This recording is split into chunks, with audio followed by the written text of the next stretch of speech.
नमस्कार। डॉक्टर वंदना रस्तोगी, सह आचार्य संस्कृत, BND राजकीय कला महाविद्यालय चेमनपुरा द्वारा BA तृतीय वर्ष संस्कृत की इस कक्षा में इस व्याख्यान में आप सबका स्वागत है। विद्यार्थियों, आपके पाठ्यक्रम के द्वितीय प्रश्न पत्र के अंतर्गत महाकवि कालिदास विरचित रघुवंश नामक महाकाव्य के षष्ठ सर्ग का हम अध्ययन कर रहे हैं, जिसका नामकरण कवि द्वारा किया गया है इंदुमती स्वयंवर वर्णन। प्रस्तुत प्रसंग में स्वयंवर सभा में वधू वेश धारणी पतिंवरा इंदुमती के आगमन से वहां उपस्थित विवाहोत्सुक राजाओं के मनोभावों को व्यक्त करने वाली विभिन्न प्रतिक्रियाओं क्रियाकलापों का निरूपण कालिदास द्वारा किया जा रहा है, जिन्हें श्रृंगार चेष्टा कहा गया है। श्रृंगार चेष्टा का अभिप्राय है इंदुमती के प्रति अनुराग या आकर्षण भाव को अभिव्यक्त करने वाली चेष्टाएं, क्रियाएं या भंगिमाएं। इसी क्रम में आज हम रघुवंश के छठे सर्ग में पद्य संख्या 14 का अध्ययन आरंभ करते हैं।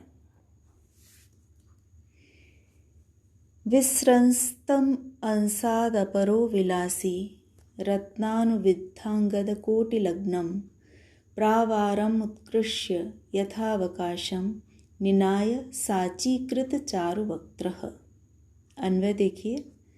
साचीकृत चारुवक्त्रः अपरः विलासी अंसात् विस्रस्तं रत्नानुविद्ध अंगद कोटिलग्नम प्रावारम उत्कृष्य यथावकाशम निनाय। यहाँ कुछ ग्रंथों में प्रावारम के स्थान पर पाठभेद मिलता है प्रालंबम। अन्वयानुसार अर्थ साचीकृत चारुवक्त्रः। साचीकृत का अभिप्राय है कुछ तिरछा किया हुआ, तिर्यकृत, तिरछे किए हुए, चारु सुंदर, वक्त्रः मुख वाले, चेहरे वाले, अपरह अन्य राजा ने, पूर्वोक्त राजा से भिन्न किसी अन्य राजा ने, किसी अन्य विलासी, विलास प्रिय, विलासिता प्रिय राजा ने अंसात कंधे से विस्रस्तम सरके हुए, गिरे हुए, रत्नानुविद्ध अंगद कोटिलग्नम रत्न मणियों से अनुविद्ध जटित अंगद भुजबंद, भुजा पर पहना जाने वाला जो आभूषण होता है उसे अंगद या केयूर कहा जाता है, जिसे हम लोक भाषा में बाजूबंद भी कहते हैं। तो रत्न जटित अंगद केयूर या भुजबंद के कोटि किनारे से लग्नम लगे हुए, अंसात विसृस्तम कंधे से गिरे हुए, और रत्न जटित भुजबंध के किनारे से लगे हुए, उलझे हुए, प्रावारम उत्तरीय को, जो शरीर के ऊपरी भाग में वस्त्र धारण किया जाता है, अंग वस्त्र, उसे उत्तरीय कहते हैं। उत्तरीय को उत्कृष्य उठाकर यथावकाशम यथास्थान निनाय रख दिया, उसको व्यवस्थित कर लिया। तो जिस राजा का यहाँ वर्णन किया जा रहा है उसके लिए कह रहे हैं कि विलासी या विलासिता प्रिय या रसिक स्वभाव वाला राजा, जिसने अपने कंधे से सरके हुए या खिसके हुए, मणिमय भुजबंद में उलझे हुए अपने उत्तरीय वस्त्र को उठाकर अपने मुख को थोड़ा तिरछा घुमाते हुए फिर से अपने कंधे पर, अपने वस्त्र को फिर से अपने कंधे पर रख लिया। यदि हम प्रावारम के स्थान पर प्रालंबम अर्थ करें तो प्रालंबम का अभिप्राय है लंबी लटकती हुई माला।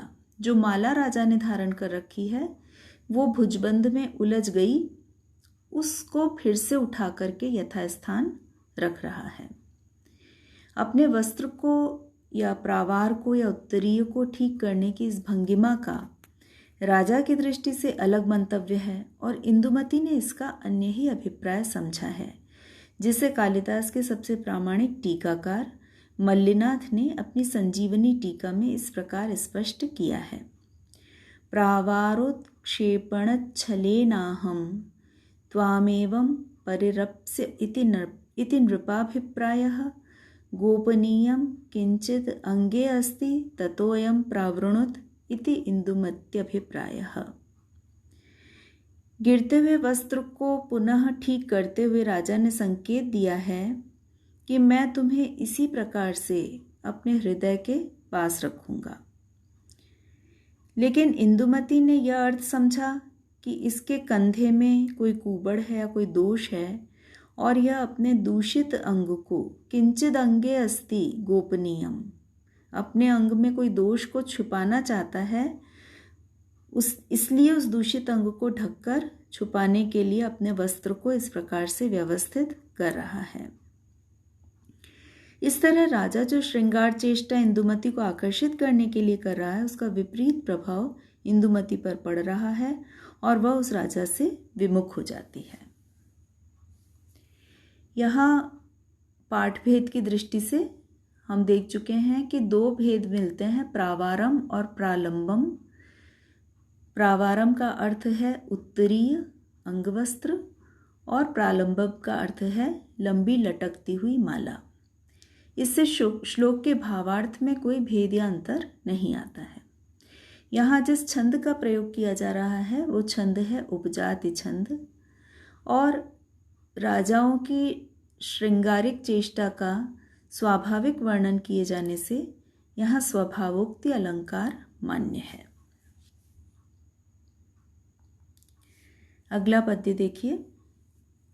आकुंचिताग्रांगुलिना ततोऽन्यः किंचित समावर्जित नेत्र शोभः तिर्यक् विसंसर्प्य नख प्रभेण पादेन हैमं विलिलेख पीठम्। अन्वय।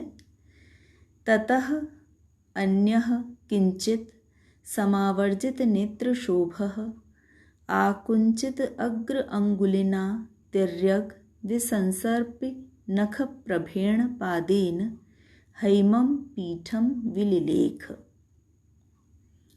इस पद्य में पादेन यानी चरण के विशेषण हैं।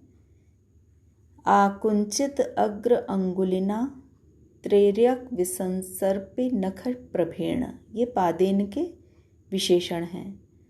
और अन्यः का विशेषण है समावर्जित नेत्र शोभः। इन विशेषण विशेष्य को ध्यान में रखते हुए हम इस पद्य का अर्थ देखते हैं। अन्वयानुसार अर्थ है ततः तत्पश्चात। जो अन्य राजा हैं, जो अन्य दो राजाओं को इंदुमती अभी तक देख चुकी है, प्रथम जो लीला अरविंद को घुमा रहा था और द्वितीय जो अपने प्रावार या प्रालंब को, अपने उत्तरी या माला को ठीक कर रहा था, व्यवस्थित कर रहा था। इनसे भिन्न अन्य राजा ने किंचित समावर्जित नेत्र शोभः, किंचित कुछ, समावर्जित समेट ली गई, झुका ली गई, नेत्रयोः शोभा, नेत्रों की, दोनों नेत्रों की शोभा वाले, जिसने अपने नेत्रों को थोड़ा नीचा किया हुआ है, ऐसे अन्य राजा ने आकुंचित अग्र अंगुलिना, आकुंचित मोड़ी हुई, कुछ मोड़ी हुई, अग्र भाग वाले, अंगुलिना अंगुलियों से युक्त, तिर्यक तिरछे, विसंसर्पी फैले हुए, नख प्रभेण नखों की कांति वाले, पैर की उंगली को थोड़ा सा मोड़ लेने के कारण जिसके उस पैर की उंगली के नखों की प्रभा, नखों की कांति कुछ तिर्यक होकर के, तिरछी होकर के विसंसर्पित हो रही है, फैल रही है। उस राजा के चरण के लिए कहा जा रहा है कि उसने अपनी उंगलियों को थोड़ा सा मोड़ रखा है और उसके नखों की कांति भी इस कारण से थोड़ी तिर्यक हो रही है, तिरछी हो रही है। तो इस प्रकार के पादेन पैर से, हैमम सुनहरे स्वर्णमय, पीठम पावदान पर, पीठिका पर, विलिलेख लिखने लगा। लिखने लगा, यानी पैर से कुछ आकृति बनाने लगा, उस पीठिका को कुरेदने लगा।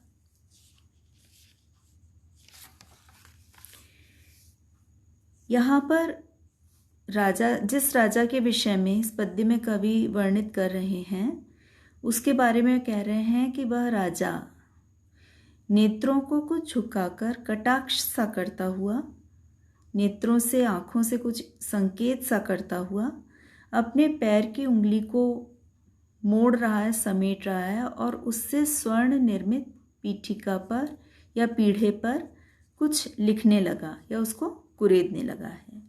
इस संकेत का भी राजा विषयक तथा इंदुमती विषयक आशय मल्लिनाथ की संजीवनी टीका में स्पष्ट किया गया है। इस प्रकार से है ये: पादांगुली नाम आकुंचनेन त्वं मत् समीपम आगच्छ इति नृपाभिप्रायः और भूमि विलेखको अयम अपलक्षणक इति इंदुमति आशयः। भूमि विलेखनम तु लक्ष्मी विनाश हेतुः।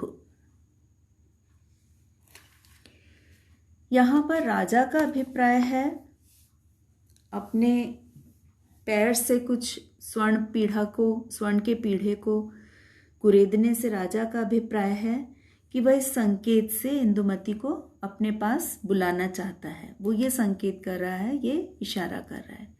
इसके विपरीत इंदुमती ने ये आशा समझा कि ये राजा तो जमीन को, भूमि को कुरेदने वाला, खोदने वाला अपलक्षणी है, क्योंकि इंदुमती को ये ज्ञात है कि भूमि विलेखनम तो लक्ष्मी विनाश हेतु, भूमि विलेखन करना लक्ष्मी के विनाश का कारण होता है। तो इसलिए ऐसे लक्ष्मी नाशक लक्षणों से युक्त इस राजा से इंदुमती विमुख हो जाती है और आगे बढ़ जाती है। यहाँ भी हम ये देख रहे हैं कि राजा का मंतव्य जो है उसे इंदुमती ग्रहण नहीं कर रही है और राजा का वह मंतव्य, उसकी ये श्रृंगारिक चेष्टा इंदुमती पर कोई प्रभाव नहीं डाल पाती है। यहाँ भी अलंकार की दृष्टि से स्वभावोक्ति अलंकार है, स्वाभाविक वर्णन होने के कारण। इस पद्य में छंद विचारणीय है। जैसा कि हम अभी तक के सभी पद्यों में देखते आए हैं कि छठे सर्ग के सभी पद्यों में कालिदास उपजाति छंद का प्रयोग कर रहे हैं, किंतु यहाँ इस पद्य में इंद्रवज्रा छंद प्रयुक्त है। इंद्रवज्रा का लक्षण है स्यादिंद्र वज्रा तौ जगौगः। यदि हम इस पद्य में इंद्रवज्रा के लक्षण को घटित करके देखें तो चारों ही चरणों में तौ यानी 2 तगण, फिर 1 जगण और अंत में 2 गुरु वर्णों का प्रयोग किया गया है। जबकि उपजाति छंद का क्या है लक्षण कि उसमें किसी पद्य में इंद्रवज्रा छंद होता है और किसी में उपेंद्र वज्रा छंद होता है। दोनों ही छंदों का जब सम्मिश्रण एक ही पद्य में होता है तो वहाँ उपजाति छंद माना जाता है। तो इस दृष्टि से यह पद्य ध्यान देने योग्य है छंद की दृष्टि से कि यहाँ पर इंद्रवज्रा छंद प्रयुक्त है। अगला पद्य है निवेश्य वामं भुजमासनार्थे तत्सन्निवेशादधिकोन्नतांसः कश्चिद् विवृत्तत्रिकभिन्नहारः सुहृत् समाभाषण तत्परोऽभूत्। अन्वय: कश्चित् आसनार्थे वामं भुजं निवेश्य तत्सन्निवेशात् अधिक उन्नत अंशः विवृत त्रिक भिन्नहारः सुहृत संभाषण तत्परः अभूत। अन्वयानुसार अर्थ इस प्रकार है: कश्चित कोई राजा, आसनार्थे आसन के अर्ध भाग में, आधे हिस्से में, वामम भुजम बाएं हाथ को, बाईं भुजा को, निवेश्य रख कर, तत्सन्निवेशात उस बाईं भुजा को रखने के कारण, अधिक उन्नत अंशः अधिक ऊंचे उठे हुए अंश कंधे वाला, विवृत त्रिक भिन्नहारः विवृत पीछे मुड़ जाने के कारण, घूम जाने के कारण, त्रिक लटकते त्रिक पीठ की ओर, भिन्न लटकते हुए, हारह हार वाला या माला वाला, गले के आभूषण वाला, सुहृत संभाषण तत्परः सुहृत मित्र से समाभाषण वार्तालाप करने में तत्पर संलग्न अभूत हो गया था। इंदुमती को देख करके भी कोई राजा कुछ थोड़ा घूमकर मुड़ करके पास में बैठे हुए, पास में विद्यमान अपने मित्र से वार्तालाप करने लगा, इंदुमती के विषय में कुछ बात कहने लगा। बाईं ओर बैठे हुए अपने मित्र की ओर घूमने के कारण राजा का जो गले का आभूषण था, जो माला थी, वो कुछ उसके पीठ की ओर चली गई, तो वह अव्यवस्थित हो गई। ये वर्णन यहाँ पर किया जा रहा है। यहाँ भी इंदुमती का अभिप्राय अलग है और राजा जो संकेत अपने इस भावभंगिमा द्वारा करना चाहता है वो भिन्न है, उससे अलग है। किस प्रकार से, यह हम फिर से मल्लिनाथ के द्वारा इस श्लोक की गई टीका में ही देखते हैं। त्वया वामांगे निवेशितया सह एवं वार्ता करिष्य इति नृपाभिप्रायः, परम दृष्ट्वा पराङ्मुखो अयं न कार्यकर्ता इति इंदुमती अभिप्रायः।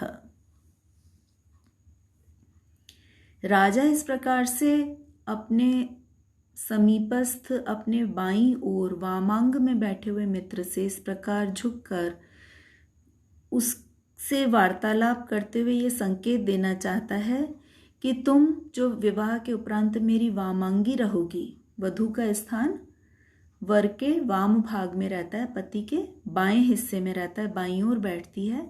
तो इसी प्रकार जब तुमसे मेरा विवाह हो जाएगा और तुम मेरी वामांगी बनोगी, मेरी बाईं ओर बैठोगी, तो मैं तुमसे इसी प्रकार से मधुर वार्तालाप करूंगा। राजा यह मंतव्य प्रकट कर रहा है। किंतु इंदुमती का क्या अभिप्राय से, इंदुमती ने क्या अभिप्राय से ग्रहण किया है? वो ये कह रही है परम दृष्ट्वा, दूसरी ओर देख करके, परांग मुखो अयम, यह परांगमुख हो गया, मेरी ओर से तो विमुख हो गया, अतः न कार्यकर्ता इति, यह कर्तव्य परायण नहीं है। ये दूसरे को देखकर मुंह फेर लेने वाला है, इसलिए ये तो कर्तव्य विमुख हो जाएगा, ये कर्तव्यों का पालन करने वाला कार्यकर्ता नहीं बन सकेगा। इसलिए ऐसे कर्तव्य विमुख, कर्तव्य परांगमुख हुए ऐसे व्यक्ति से इंदुमती विवाह करने की इच्छुक नहीं रह जाती है और वह उसे भी वरण करने का उसका हृदय नहीं होता, उसका मन नहीं होता है। यहाँ उपजाति छंद है फिर से, और वही स्वभावोक्ति अलंकार है। तो इस प्रकार यहाँ कालिदास अत्यंत सूक्ष्म निरीक्षण शक्ति का प्रयोग करते हुए राजाओं की भावभंगिमाओं को प्रकट कर रहे हैं कि वो अपनी भावभंगिमाओं से वो इंदुमती को संकेतित करना चाहते हैं अपने अनुराग के विषय में, लेकिन इंदुमती तक वे संकेत नहीं पहुंच पा रहे हैं। उस संकेतों को इंदुमती ग्रहण न करके अपितु उनके नितांत विपरीत दृष्टि से उन संकेतों को ग्रहण कर रही है और उन राजाओं से विमुख हो रही है। वे राजाओं के प्रति वह आकर्षित नहीं हो पा रही है। आज की कक्षा में इतना ही। धन्यवाद।